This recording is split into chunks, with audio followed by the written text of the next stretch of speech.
मजबूर किसान की कहानी। एक छोटे से गांव में रामलाल नाम का किसान रहता था।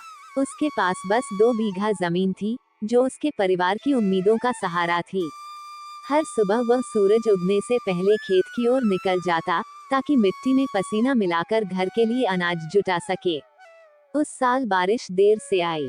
बीज तो उसने बो दिए थे, लेकिन आसमान से एक बूंद भी नहीं गिरी।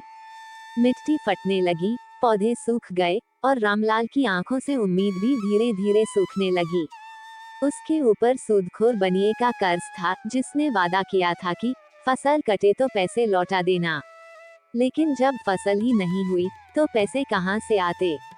एक दिन बनिया खेत पर आया और बोला, ग्रेटर देन रामलाल, या तो पैसे दो, या खेत मेरे नाम कर दो। रामलाल की आंखों में आंसू आ गए। उसने हाथ जोड़कर कहा, ग्रेटर देन मालिक, थोड़ा वक्त दे दो।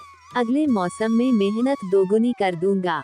लेकिन बनिया नहीं माना। मजबूर होकर रामलाल ने अपनी जमीन छोड़ दी। वही जमीन, जिसमें उसके पिता का पसीना मिला था, अब किसी और की थी। रामलाल शहर चला गया मजदूरी करने।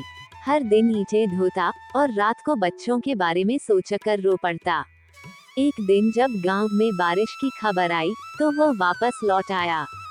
उसने देखा, उसकी छोड़ी हुई जमीन अब हरियाली से भर गई थी।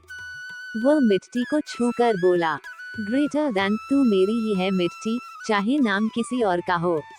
बाय। धीरे धीरे उसने फिर से थोड़ी जमीन किराए पर ली, मेहनत की, और सालों बाद कर्ज चुकाकर फिर अपना खेत वापस पा लिया। अब वह गांव के बच्चों को सिखाता है, ग्रेटर देन, कभी हार मत मानो।